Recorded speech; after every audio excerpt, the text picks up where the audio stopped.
ਆ ਜਿੱਥੋਂ ਚੱਕਣੀ ਸੀ, ਅੱਗੋਂ ਪੁਲੀ ਬੰਦ। ਮੈਂ ਕਿਹਾ ਹੁਣ ਕਿੱਧਰ ਨੂੰ ਜਾਈਏ ਅਸੀਂ। ਨਾਲ ਤੁਸੀਂ ਪਹਿਲੀ ਵਾਰੀ ਇੰਨੀਆਂ ਗੱਡੀਆਂ ਦੇਖੀਆਂ ਹੋਣੀਆਂ ਜਿਹੜੀਆਂ ਸਾਰੀਆਂ ਹੀ ਸਜੀਆਂ ਹੋਈਆਂ, ਜਿਵੇਂ ਮਹੱਲੇ ਦੇ ਵਿੱਚ ਡੰਪਰ ਆਂਦਾ। ਮੈਂ ਕਿਹਾ ਨਾਈਸ ਮੁੰਡਾ ਜੀ, ਰੇਤਾ ਸਾਰਾ ਬੂਹੇ ਅੱਗੇ ਗਿਰ ਗਿਆ। ਕਹਿਣਾ ਸੀ ਯਾਰ ਥੋੜਾ ਜਿਹਾ ਅੱਗੇ ਨੂੰ ਕਰਕੇ ਰੱਖੋ ਕਿਉਂਕਿ ਅਸੀਂ ਗੱਡੀ ਕੱਢਣੀ ਆ। ਉਹ ਰੇਤਾ ਅੱਗੇ ਪਿੱਛੇ ਕਰਾਇਆ ਤਾਂ ਜਾ ਕੇ ਮਸਾ ਮੇਰੀ ਗੱਡੀ ਨਿਕਲੀ ਆ। ਸਜਾਈ ਹੋਈ ਆ ਤੇ ਸਾਹਮਣੇ ਇੱਕ ਹੋਰ ਦੇਖਾਂ ਤੇ ਗੱਡੀ ਸੰਗਾਰੀ ਹੋਈ ਗਈ। ਤੇ ਮੈਨੂੰ ਕਿਹਾ ਸੀ ਕਿ ਭਾਈ ਜੀ ਉੱਥੇ ਇੱਕ ਨਹੀਂ, ਦੋ ਨਹੀਂ, ਤਿੰਨ ਨਹੀਂ, ਚਾਰ ਗੱਡੀਆਂ ਸੰਗਾਰੀਆਂ ਹੋਣੀਆਂ। ਉਹਨਾਂ ਤੁਹਾਡੇ ਸਾਹਮਣੇ ਨਜ਼ਰ ਆ ਗਈਆਂ, ਇੱਕ ਮੇਰੀ ਗੱਡੀ, ਇੱਕ ਚਾਚਾ ਮਾਖੇ ਦੀ। ਚੱਕ ਨੰਬਰ 98 ਸ਼ਮਾਲੀ ਦੇ ਵਿੱਚ। ਮੈਂ ਕਿਹਾ ਕਿੱਧਰ ਨੂੰ ਜਾਣਾ? ਕਹਿੰਦਾ ਬਸ ਮਗਰ ਆਈ ਜਾ, ਤੂੰ ਮੇਰੇ ਮਗਰ ਆਪਾਂ ਪਹੁੰਚ ਜਾਣਾ ਉੱਥੇ। ਮਿੱਤਰੋ ਜਿੰਨੀ ਜਲਦੀ ਜ਼ਿਆਦਾ ਹੋਵੇ ਤੇ ਉਨਾ ਹੀ ਕੰਮ ਖਰਾਬ ਹੋ ਜਾਂਦਾ। ਅੱਗੇ ਪੁਲੀ ਬੰਦ, ਹੁਣ ਗੱਡੀ ਲੈ ਕੇ ਜਾਣੀ ਆ ਪਿੱਛੇ ਬੈਕ ਕਰਨੇ ਤੋਂ ਬਾਅਦ ਯਾਰ ਹੁਣੀ ਉੱਥੇ ਪਹੁੰਚ ਗਏ ਜਿੱਥੋਂ ਅੱਜ ਚੱਕਣੀ ਆ ਬਰਾਤ। ਧੂਲਾ ਤੁਹਾਨੂੰ ਦਿਖਾਉਂਦਾ। ਧੂਲਾ ਸਾਹਿਬ ਤੇ ਇੱਕ ਵਾਰੀ ਕੀਤਾ ਫੋਕਸ, ਉਸਤਾਦ ਮੋਛੇ ਦੀ ਗੱਡੀ ਦੇ ਵਿੱਚ ਬੈਠਾ ਧੂਲਾ। ਤੁਸੀਂ ਕਹਿੰਦੇ ਹੋਣੇ ਕਿਹਦਾ ਵਿਆਹ? ਧੂਲਾ ਸਾਹਮਣੇ ਖੜਾ, ਚੈੱਕ ਕਰੋ ਕਾਲ ਆ ਗਈ ਧੂਲੇ ਨੂੰ, ਫੁੱਲ ਲੱਗੇ ਹੋਏ ਆ ਜੀ।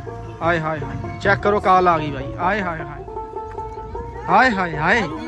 ਗਰਮੀ ਮਿੱਤਰੋ ਅਖੀਰ ਦੀ ਆ, ਨਿਆਣੇ ਬੱਸ ਦੀਆਂ ਛੱਤਾਂ ਤੇ ਚੜੇ ਆ ਤੇ ਉੱਤੇ ਚੜ ਕੇ ਡਾਂਸ ਕਰ। ਤੈਨੂੰ ਇੰਨੀ ਖੁਸ਼ੀ ਕਿਉਂ ਹੋ ਰਹੀ ਆ? ਕਹਿੰਦਾ ਕਿਉਂਕਿ ਯਾਰ ਸਕੂਲੋਂ ਛੁੱਟੀ ਕੀਤੀ ਆ ਨਾ। ਸਾਹਮਣੇ 3 ਦਾ ਮੈਂ ਤੁਹਾਨੂੰ ਦਿਖਾ ਚੁੱਕਿਆ ਸੀ, ਚੌਥੀ ਵੀ ਆ ਗਈ, ਪੰਜਵੀਂ ਆ ਖੜੀ ਆ, 6-7 ਗੱਡੀਆਂ ਨੂੰ ਲੱਗੇ ਅੱਜ ਜੀ। ਮਿੱਤਰੋ ਚੱਲ ਚੁੱਕੀ ਆ। ਜਿਹੜਾ ਵੀ ਦੇਖਦਾ ਗੱਡੀ ਵੱਲ ਨੂੰ ਉਹ ਇਹੀ ਦੇਖ ਰਿਹਾ ਕਿ ਧੂਲਾ ਕਿਹੜੀ ਗੱਡੀ। ਭਾਈ ਜੀ ਗੱਡੀਆਂ ਇੰਨੀਆਂ ਸੰਗਾਰੀਆਂ ਹੁੰਦੀਆਂ ਪਤਾ ਹੀ ਨਹੀਂ ਲੱਗਦਾ। ਉਹ ਚੈੱਕ ਕਰੋ ਜੀ, ਮੇਰੀ ਗੱਡੀ ਹੈਗੀ ਆ ਚੌਥੇ ਨੰਬਰ ਤੇ, ਪਿੱਛੇ ਮੇਰੇ 2 ਹੋਰ ਗੱਡੀਆਂ ਜਿਹੜੀਆਂ ਸੰਗਾਰੀਆਂ ਹੋਈਆਂ। ਤੇ ਘਰ ਅੱਗੇ ਪਹੁੰਚ ਗਈ ਸੀ, ਇੱਕ ਵਾਰੀ ਲਾ ਲੀਆਂ ਇਹਨਾਂ ਨੇ ਬ੍ਰੇਕਾਂ ਕਿ ਭਾਈ ਜੀ ਗੱਡੀਆਂ ਗੁੱਡੀਆਂ ਸਾਰੀਆਂ ਸਿੱਧੀਆਂ ਕਰ ਲਈਆਂ। ਤੁਹਾਨੂੰ ਦਿਖਾਵਾਂ ਤੇ ਕਾਫੀ ਲੰਬੀ ਆ ਭਾਈ ਜੀ ਬਰਾਤ ਤੇ ਆਵਾਮ ਲੈ ਰਹੀ ਆ ਮਜ਼ੇ। ਬਣਾਉਂਦਾ ਪਿਆ ਵੀਡੀਓ, ਤੁਸੀਂ ਆਪੇ ਹੀ ਦੇਖ ਲਓ ਕਿੰਨੀਆਂ ਗੱਡੀਆਂ ਤੇ ਭਾਈ ਜੀ ਆਪਣੀ ਮੱਖਣ ਵਰਗੀ ਗੱਡੀ ਆ ਖੜੀ। ਲਓ ਜੀ ਨੂੰ ਬੜੀ ਭੁੱਖ ਲੱਗ, ਕਿੰਨੀ ਭੁੱਖ ਲੱਗੀ ਆ? ਬਹੁਤ ਲੱਗ ਗਈ। ਹਾਏ ਦੇਖੋ ਨਾ, ਪਤਲਾ ਹੋ ਚੱਲਿਆ, ਭੁੱਖ ਲੱਗੀ ਆ।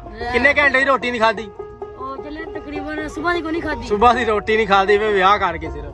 ਮਿੱਤਰੋ ਗੱਡੀਆਂ ਛਾਂ ਛੂ ਲੱਭਦੇ ਹੋਏ ਮੈਨੂੰ ਤਾਂ ਥੋੜੀ ਦੀ ਛਾਂ ਲੱਭੀ ਐ, ਇੱਥੇ ਮੈਂ ਲਾਤੀ। ਪਤਾ ਨਹੀਂ ਹੈ ਕਿਹਦਾ, ਲੇਕਿਨ ਇੱਥੇ ਬਹਿ ਗਏ ਆ। ਮੰਜੀ ਹੈ ਸੀ ਭਾਈ ਜੀ, ਹਵਾ ਚੱਲ ਰਹੀ ਸੀ ਠੰਡੀ ਠੰਡੀ, ਖੀਰ ਦੀ ਲੱਗੀ ਹੋਈ ਸੀ। ਹੁਣ ਅੱਗੇ ਜਾ ਕੇ ਦੇਖਦੇ ਆ ਖਾਣ ਪੀਣ ਦੇ ਵਿੱਚ ਹੈ ਕੀ। ਬਰਾਤ ਦੇ ਨਾਲ ਆਏ ਆ, ਇਹਨਾਂ ਦਾ ਰਿਵਾਜ ਇਹੀ ਆ, ਇੱਥੇ ਨੂਣੇ ਤੇ ਮਿੱਠੇ ਚਾਵਲ ਦੇਣੇ। ਆਵਾਮ ਜੁੜੀ ਪਈ ਆ ਖਾਣ। ਬਰਾਤ ਚੱਲੀ ਆ ਵਾਪਸ ਯਾਰ, ਉਹਨਾਂ ਨੇ ਗੱਡੀ ਸਿੱਧੀ ਕਰਕੇ ਖਿਲਾਰਤੀ। ਮੈਂ ਕਿਹਾ ਉਸਤਾਦ ਜੀ ਜਲਦੀ ਆਓ, ਮੈਂ ਇੱਕ ਹੋਰ ਬਰਾਤ ਚੱਕ। ਭਾਈ ਦੀ ਕਾਲ ਆਈ, ਕਹਿੰਦਾ ਜਲਦੀ ਆਇਆ, ਇਸ ਕਲਾਲਾਬਾਦ ਉੱਥੋਂ ਸਵਾਰੀ ਚੱਕਣੀ। ਉਹਨਾਂ ਨੂੰ ਚਾਹੀਦੀਆਂ ਸੀ 3 ਤੇ ਗੱਡੀਆਂ ਤਿੰਨੇ ਹੀ ਲੈਣ ਦੇ ਵਿੱਚ ਲੱਗੀਆਂ ਹੋਈਆਂ। ਵੀਕ ਭਾਈ ਅੱਜ ਖਾ ਪੀ ਕੁਛ ਵੀ ਨਹੀਂ ਹੋਇਆ। ਕਹਿੰਦਾ ਟੈਨਸ਼ਨ ਨਾ ਲੈ, ਬੜਾ ਮਾਲ ਅੱਜ ਖਾਣ ਪੀਣ। ਭਾਈ ਥੋੜਾ ਜਿਹਾ ਸਾਈਡ ਤੋਂ ਸਵਾਰੀ ਬਣ ਗਏ ਆ। ਮੈਂ ਤੇ ਹਾਜੀ ਸਾਹਿਬ ਉਰੇ ਖੜ ਕੇ ਬੋਲਦੇ ਪਏ ਆ ਦੁੱਖ। ਬਰਾਤ ਚੱਕਣ ਆਏ ਆ ਇਹਨਾਂ ਦੀ ਸ਼ਹਿਰੋਂ ਸ਼ਹਿਰ ਹੀ ਬਰਾਤ ਤੇ ਭਾਈ ਜੀ ਲੰਗਰ ਸ਼ਰੀਫ ਕਹਿੰਦੇ ਖੁੱਲੇ ਹੀ ਆ। ਇਹਦੇ ਵਿੱਚ ਤਾਂ ਯਾਰ ਅਸਰ ਤੋਂ ਬਾਅਦ ਰੌਣਕਾਂ ਹੀ ਨਹੀਂ ਖਤਮ ਹੁੰਦੀਆਂ। ਸ਼ਹਿਰ ਦੇਖੋ ਸੁੰਨਮਸਾਨ। ਕਹਿੰਦੇ ਹੁਣੇ ਡਬਲ ਇਸ਼ਾਰੇ ਕਿਉਂ ਲਾਏ ਆ ਮਿੱਤਰੋ? ਜਦੋਂ ਨੇੜੇ ਦੀ ਬਰਾਤ ਹੋਵੇ ਤੇ ਡਬਲ ਇਸ਼ਾਰੇ ਲਾ ਕੇ ਜਾਈਦਾ ਹੁੰਦਾ। ਤੇ ਜਾਂਦੀ ਪਈ ਆ ਜੀ ਫਾਰਚੂਨਰ, ਦੂਸਰੇ ਨੰਬਰ ਤੇ ਸਵਿਕ ਜਾ ਰਹੀ ਹੈ ਤੇ ਆਪਣੀ ਮੱਖਣ ਵਰਗੀ ਗੱਡੀ ਤੀਸਰੇ ਤੇ ਲੱਗੀ ਆ। ਭਾਈ ਉਹ ਸਾਹਮਣੇ ਖੜਾ ਦੁੱਖ ਸੁੱਖ ਬੋਲ ਰਿਹਾ ਤੇ ਯਾਰ ਹੁਣੀ ਇੱਧਰ ਖੜੇ ਆ ਧੂਲੇ ਵਾਲੀ ਗੱਡੀ ਦੇ ਪਿੱਛੇ ਗੱਡੀ ਲਾ ਕੇ। ਪੁੱਛਿਆ ਮੈਂ ਕਿਹਾ ਗੱਡੀ ਉਰੇ ਖਿਲਾਰਦੀ ਹੈ, ਮਸਲਾ ਤਾਂ ਕੋਈ ਨਹੀਂ। ਕਹਿੰਦਾ ਮਸਲਾ ਕੋਈ ਵੀ ਨਹੀਂ, ਗਰਮੀ ਬਹੁਤ ਲੱਗ ਰਹੀ ਹੈ, ਅੰਦਰ ਏਸੀ ਚੱਲ ਰਿਹਾ। ਆਇਓ ਯਾਰ ਗਰਮੀ ਹੋਣ ਲੱਗ ਗਈ ਯਾਰ, ਪਤਾ ਨਹੀਂ ਕੀ ਚੱਕਰ ਹੈ। 1-2 ਬਾਰਿਸ਼ਾਂ ਪੈਣੀਆਂ ਫਿਰ ਕੰਮ ਟੈਟ ਹੋ ਜਾਣਾ। ਜਲਦੀ ਚੱਲਦੇ ਆ ਅੰਦਰ ਕਿਉਂਕਿ ਪਾਣੀ ਦੀ ਪਿਆਸ ਵੀ ਲੱਗ ਗਈ। ਹਾਜੀ ਸਾਹਿਬ ਕਹਿੰਦਾ ਹਾਂ ਚਲੀਏ ਆਓ। ਤੇ ਅੰਦਰ ਏਸੀ ਲੱਗਿਆ ਹੋਇਆ ਫੁੱਲ ਪਾਰਾ ਨਾਲ ਵੱਡੇ ਵਾਲਾ, ਤੇ ਉਹ ਧੂਲਾ ਖੜਾ ਤੁਹਾਡੇ ਸਾਹਮਣੇ। ਭਾਈ ਕਹਿੰਦਾ ਯਾਰ ਪਾਣੀ ਪੀ ਯਾਰ, ਮਜ਼ਾ ਆ ਜਾਣਾ ਪਾਣੀ ਪੀ ਕੇ, ਕਿਉਂਕਿ ਨੈਸਲੇ ਦਾ ਪਾਣੀ ਸੀ ਨਾ। ਅੱਗੇ ਜੀ ਰਸ਼ੀਅਨ ਸਾਇਲੈਂਟ ਮੂੰਹ ਚ ਆ ਗਿਆ ਪਾਣੀ। ਦੂਸਰੇ ਨੰਬਰ ਤੇ ਕਬਾਬ ਇਹਦਾ ਕੀਤਾ ਆਪਰੇਸ਼ਨ, ਰਾਇਤਾ ਨਾਲ ਫੜ ਲਿਆ ਕਿਉਂਕਿ ਰਾਇਤੇ ਦੇ ਨਾਲ ਕੰਮ ਟੈਟ ਹੋਇਆ। ਕਾਲਾ ਪਾਣੀ